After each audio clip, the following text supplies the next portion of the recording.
Pessoal, muito boa noite a todos e a todas. Ontem eu ministrei essa mesma palestra em um outro centro, mas quando a gente estuda para trabalhar um tema, a gente mais ou menos trabalha esse tema dentro da nossa cabeça e eventualmente acontecem surpresas, né? Ontem, quando eu cheguei, acho que a maioria dos centros espíritas programa palestras assim, esses bate-papos entre meia hora, 45 minutos, e quando eu cheguei a pessoa me disse, olha, 1h30. Aí a gente começa a fazer tipo uma charcutaria, sabe? Tem que ir fazendo uma introdução para ganhar tempo. Eu falo charcutaria porque é fábrica de encher linguiça, né? Mas eu comecei lá com a mesma frase que eu começo aqui. O que nos trouxe aqui? O que nos trouxe no lugar em que estamos? E quando eu falo aqui, eu não falo aqui nesse centro, tão somente, mas aqui, onde estamos agora fazendo o que fazemos. Aqui, na condição de vida em que estamos vivendo. Alguns com uma condição socioeconômica melhor, outros com um pouco mais de dificuldade, alguns com uma condição social, do ponto de vista de amigos, de pessoas que apoiam, né, um pouco mais saudáveis, outros tantos talvez com pessoas próximas, mas que não têm aquela condição talvez de moralidade que se espera de um cristão que está numa situação de finalmente no tempo de provas e expiações, mas que por alguma razão está ali e precisa estar ali.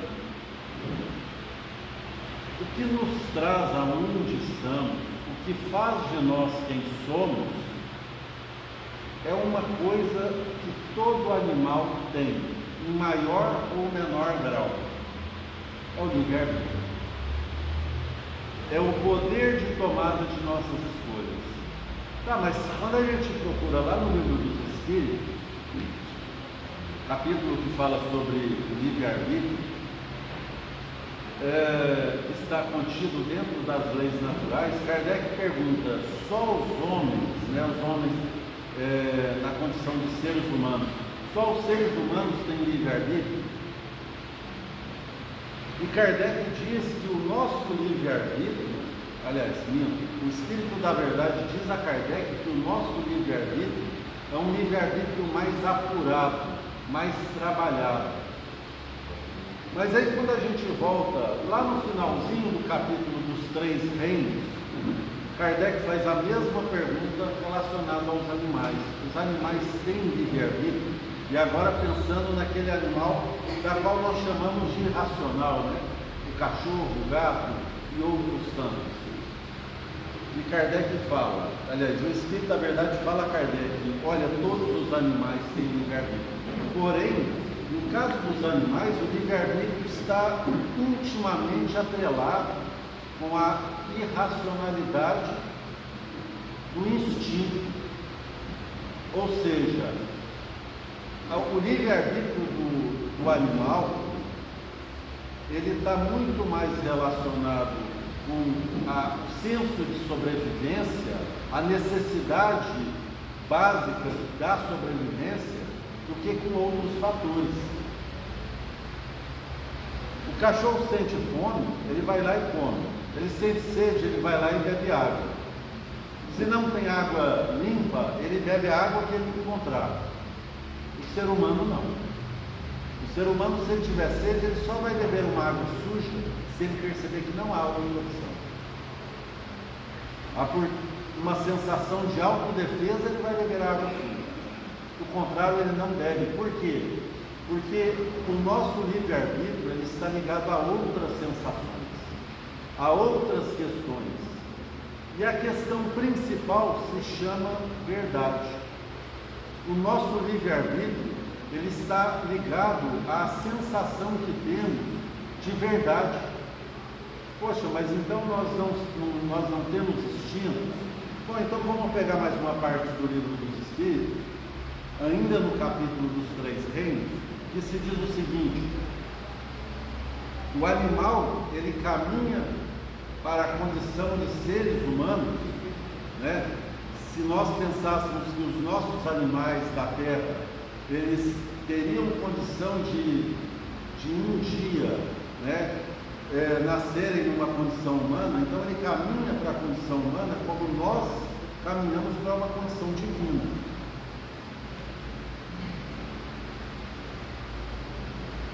Nós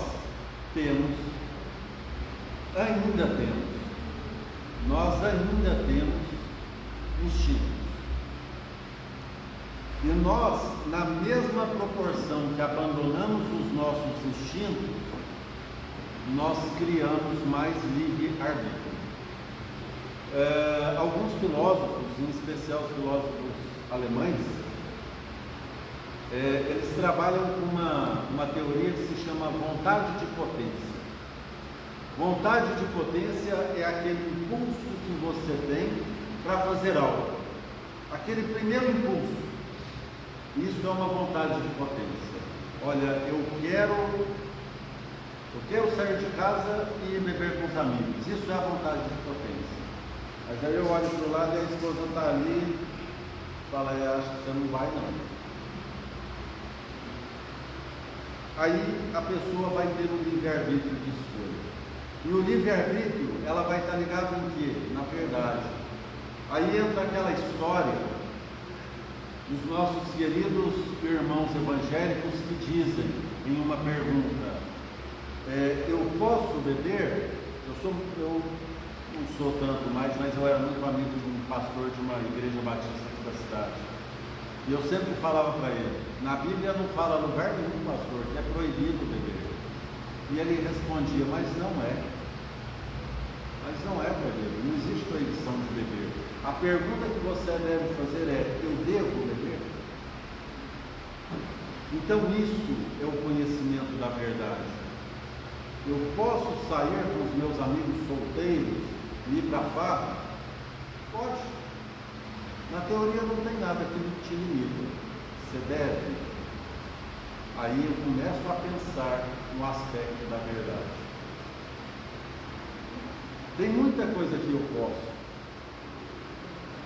A gente veio de um mundo e nós ainda estamos em certos aspectos ligados nesse mundo, mas nós viemos de um mundo primitivo, onde não haviam limitações morais e nem limitações legais. Então, o ser humano, ele fazia aquilo que era melhor para ele enquanto individualidade, porque ele ainda se percebia como um ser individual. Imaginemos-nos numa condição ainda primitiva, em que sequer nós nos relacionávamos enquanto famílias, né? As relações sexuais, elas se davam com um intuito único de procriação. Eu tinha um instinto que eu tinha que procriar para manter a espécie, né? Assim pensam os animais, eles procriam para manter a espécie. Se nós pegarmos um animal que na teoria está mais próximo de nós, que é um macaco, e eu não estou dizendo que nós viemos um macaco, na verdade eu acredito que não viemos, mas vamos pegar uma população de macacos. Eles têm ali o mais forte, que é o que procria com as fêmeas, mas quando esse macaco se tornar fraco, alguém dentro daquele clã vai matá-lo para assumir o lugar dele. E o pensamento humano, e aí eu vou voltar mais um pouquinho, um pensador da filosofia que se chama Rousseau, ele tem um trabalho muito legal sobre o princípio da desigualdade entre os homens. O pensamento humano, ele não era diferente quando nós estávamos na condição de feras, quando nós estávamos numa situação mais primitiva. Nós já tínhamos, em relação aos outros animais, um livre-arbítrio mais apurado, um raciocínio mais apurado, mas ainda assim nós estávamos muito aquém daquilo que os homens são hoje. Só que na mesma medida que os homens vão se despontando do ponto de vista da inteligência, e quando eu falo da inteligência, eu estou falando do crivo de conhecimento científico e moral, nós começamos a criar regras de conduta, algumas morais, outras legais, né? Para que nós tenhamos limite do nosso livre-arbítrio. Porque chega um momento em que, de fato, nós não precisaremos mais desses limites.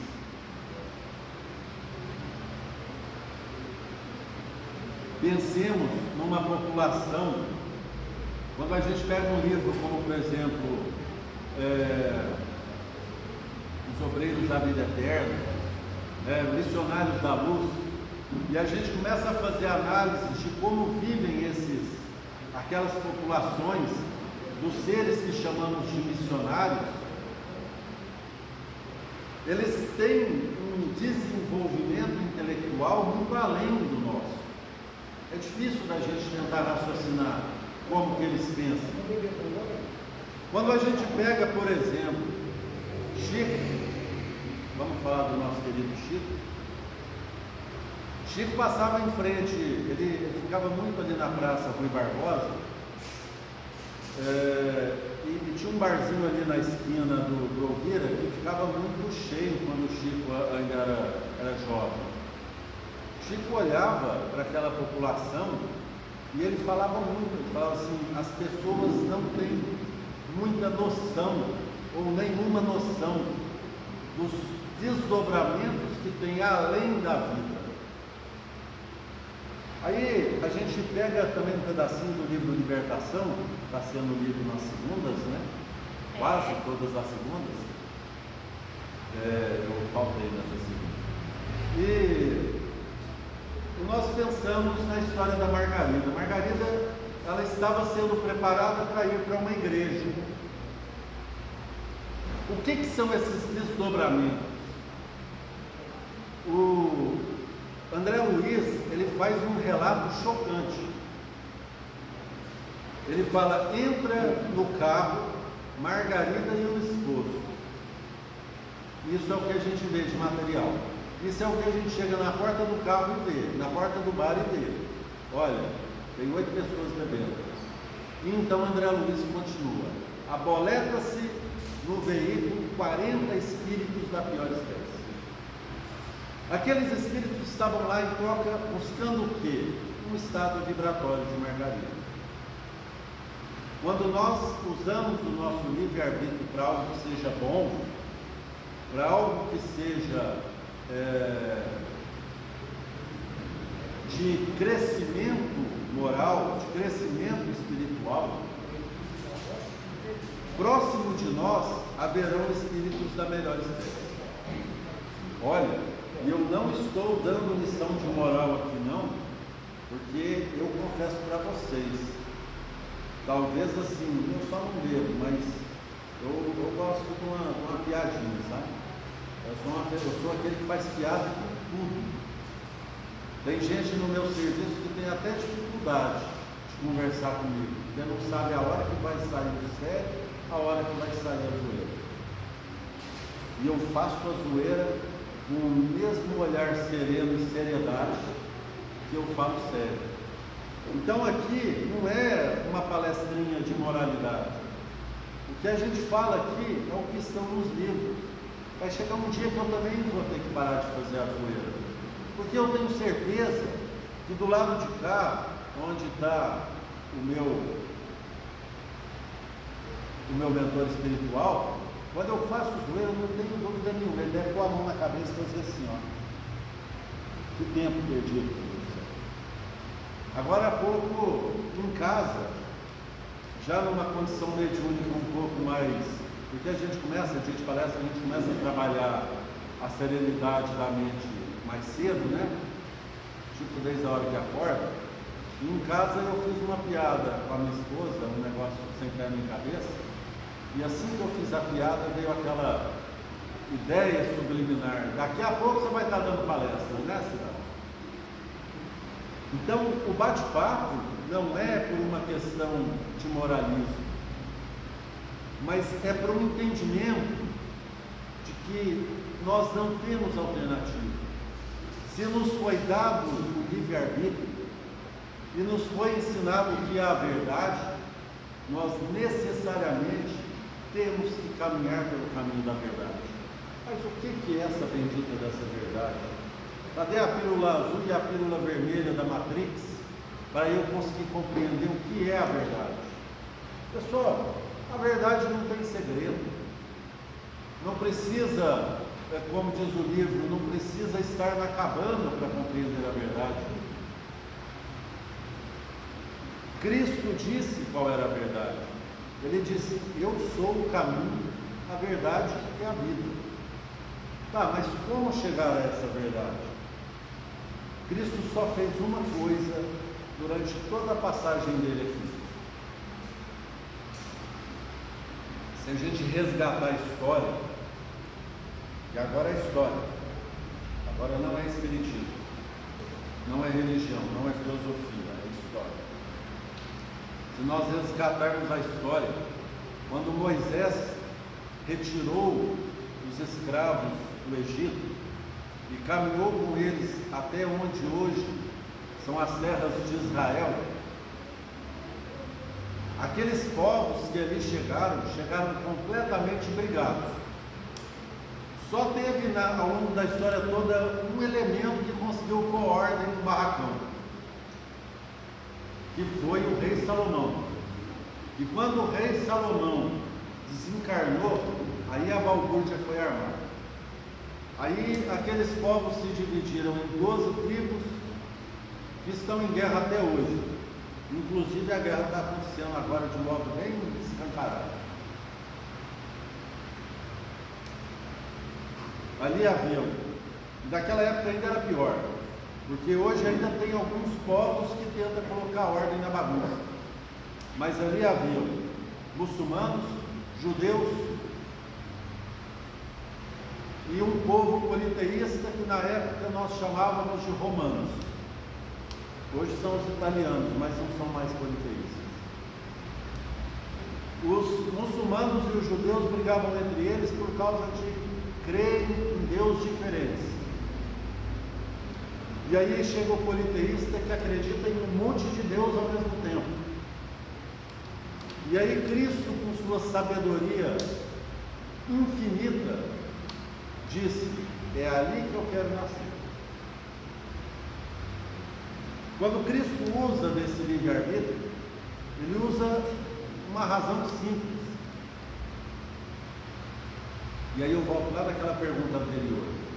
O homem tem instinto, o homem tem instinto. Cristo não. Cristo pensa por puro amor. Como deixar de ter instintos?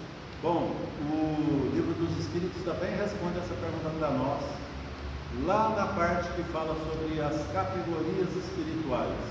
Como ser um espírito puro, um espírito de luz, atingir a magnitude máxima em conhecimento científico, isso é ciência, e moral.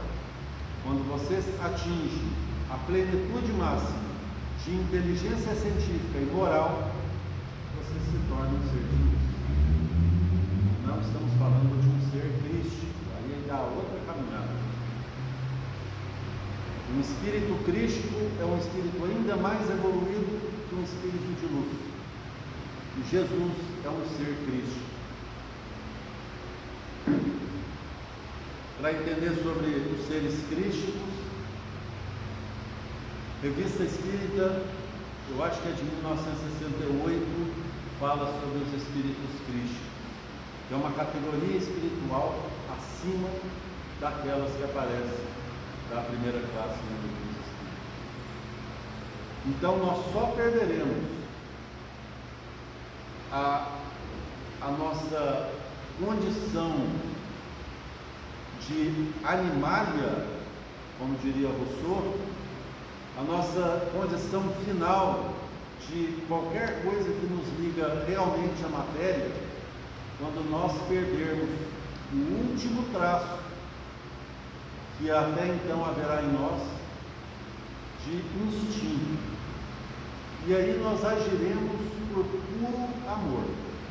Aí sim nós compreenderemos o que é agir por amor, o que é pensar por amor. Ainda dentro da revista Espírita, eu não vou me lembrar o ano não, mas deve ser 1869. Existe um capítulo que fala sobre o fim das religiões. Esse capítulo foi ditado para Kardec por São Luís, que era um dos mentores do trabalho de Kardec. São Luís fala que haverá um momento no processo evolutivo planetário que reencarnarão na Terra vários Cristos ao mesmo tempo. Imagina, nós tínhamos Jesus, agora virão vários. Esses Cristos, eles tomarão posição em lideranças religiosas. E eles se converterão, essas religiões, essas várias religiões, em uma única crença, que se chamará o Evangelho do Cristo. Então Kardec pergunta a São Luís: e Jesus estará entre esses Cristos? E São Luís dá uma das respostas mais sábias que eu já li em todos os ensinamentos espíritas que eu já vi até hoje. Ele disse: não importa se Jesus estará entre eles, porque todos os Cristos, em relação ao amor, pensam da mesma forma, guardando suas individualidades. O nosso livre-arbítrio, ele vai caminhar para frente, ele sempre vai caminhar para frente, ele nunca retroage, ele vai caminhar para frente até nós atingirmos essa condição. E aí, voltando lá nos três reinos, já eu não me lembro qual que era a pergunta, também não dá para guardar de cabeça, mas já é bem perto do final do capítulo, já está quase falando de psicose.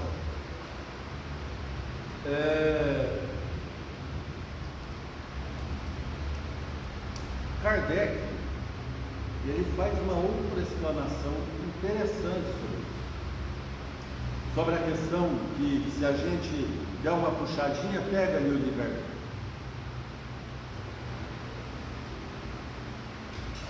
Kardec, ele indaga ao Espírito da Verdade se os animais, eles demoram muito a atingir a condição humana. O Espírito da Verdade, ele responde o seguinte: quanto mais primitivo é o ser, mais longo é o seu estado de desenvolvimento espiritual. À medida que vai se aproximando da depuração,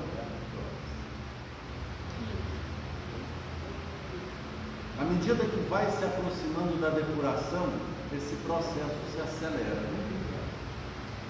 Se nós pegarmos uma mangueira planta, né, uma árvore de manga, e olharmos para ela, a mangueira ela fica 80, 90 anos naquela condição, 100 anos naquela condição. Uma araucária, 500 anos. Se ela não for derrubada, uma araucária dura 500 anos. Existem araucárias na Serra do Mar que estavam no Brasil quando Cabral chegou, e ainda estão lá. Nós temos uma vida mais breve. Existem animais que vivem 100 anos, o ser humano vive um pouco menos. Nosso processo evolutivo acontece mais rápido. porque nós não precisamos ficar naquela maceração para desenvolvimento dia após dia. Nós temos, olha só, o planeta Terra, ele está findando provas e expiações. Nós estamos iniciando um momento de regeneração. Nós precisamos começar a usar o nosso livre-arbítrio para algo que seja realmente palpável do ponto de vista moral. Não é mais tempo de nós findarmos o nosso diálogo para fazer guerras.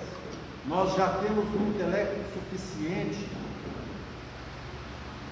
para conseguir tratar os nossos problemas só e tão somente na base do diálogo.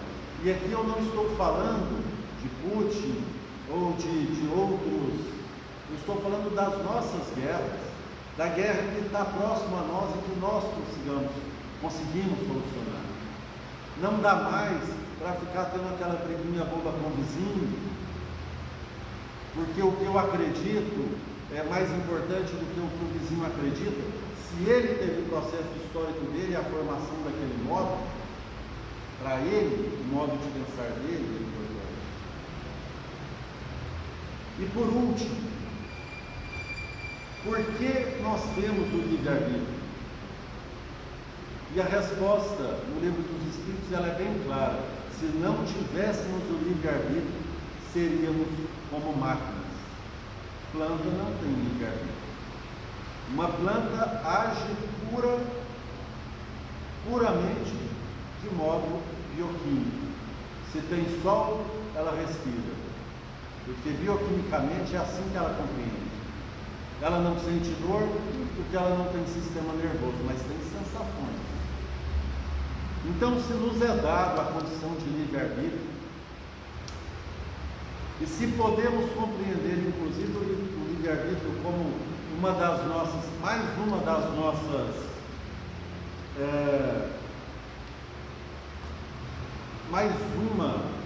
nossas condições de ter relação com o ambiente, tal qual seria o olfato, a visão, o tato, assim como o sexo, assim como nós temos e devemos utilizar isso de modo racional pensando na razão